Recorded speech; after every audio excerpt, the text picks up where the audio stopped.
Democrats still can't get it together, with tensions flaring at the DNC summer meeting.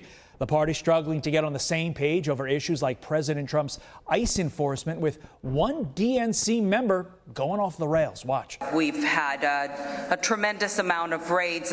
We're dealing with different circumstances here, but I've said this a lot, but Latinos in California are dealing with this ICE crisis. I think we're living worse times than the times of the pandemic. Why David Scharf is a lawyer who represented Trump before he was president, and he joins me now. David, is that a winning message for the Dems, that taking illegal criminals off the streets vis-a-vis ICE raids is somehow worse than hundreds, if not millions, of American citizens dying of COVID? It can't be, because, just look at where we are and where this country has come over the last few years. Being anti-Trump, being anti-having rational immigration problems, getting rid of people who are convicted criminals on our streets who came here illegally, it's not resonating with the American public. The American public is sitting there and looking at a president who is giving them safety first, safety, security, and prosperity. And the notion that there's a platform that's going to be out there that's against that's not going to be a winning message. Therefore, they have the divisiveness that they have. They can't figure it out. The stuff coming out of this DNC meeting is shocking, to say the least. The fact that rational, presumably human beings have these thoughts in light of what has transpired in our country over the past 6 months, 1 year and beyond is shocking, including this. One Democrat trying to tout DEI as the backbone of faith. Listen. To my Republican friends and fellow citizens, I say, who profess to be active Christians, I remind them that DEI is the very foundation of the Christian church.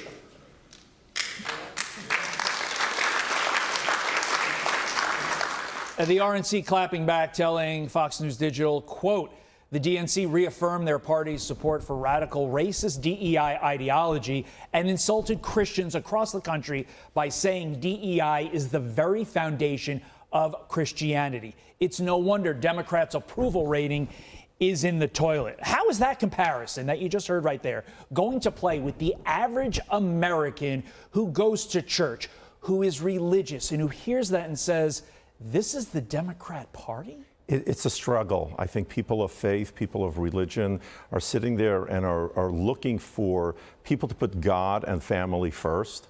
And when there are things that are transcending and are placed above God and family and faith, people struggle with that. They just don't know how to relate to that, because as church-going people, as people going to a synagogue, you're simply saying, I want to connect to something higher. I don't want to connect with something that's just right here in front of me every single day. It's an odd rationalization, because DEI cost Democrats, in part, the 2024 election.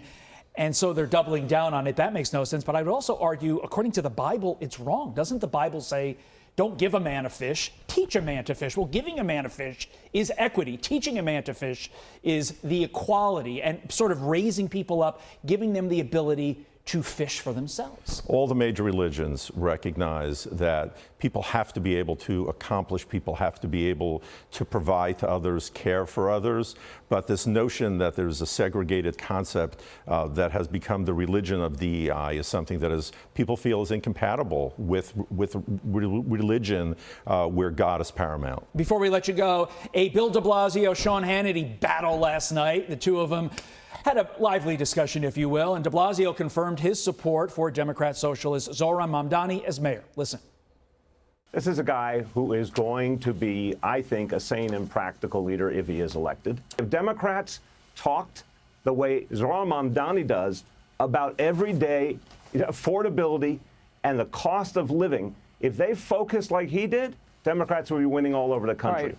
I actually think de Blasio's right on how focused Mamdani is in his messaging. It is very effective to the people that are listening to his message. But what about the sane and practical leader part that de Blasio led off that answer with? Is that what New York wants? I think it's hysterical that Mayor de Blasio and his failed policies is the one that's coming in to try to smooth out some of the rough edges of Zohran Mamdani. I mean, for crying out loud, he didn't accomplish anything. He was a failed mayor of New York. His policies didn't work. Safety, security, prosperity didn't happen on his watch. He was a failed presidential candidate, and now they're touting him out to try to make Zohran Mamdani appear to be a better candidate. I mean, again, you talk about doubling down. It looks like the Democratic Socialists and Democratic Party are trying to double down. I hope that doesn't resonate with New Yorkers. It probably shouldn't. New Yorkers are practical at their core. Yeah, it's one of those endorsements you question whether you actually want it because you don't know if it helps you. David, thanks so much for coming in. Really My pleasure, appreciate it. Scott. Great to be here. Ashley, over to you. Okay. I'm Steve Doocy. I'm Brian Kilmeade. And I'm Ainsley Earhart. And click here to subscribe to the Fox News YouTube page to catch our hottest interviews and most compelling analysis.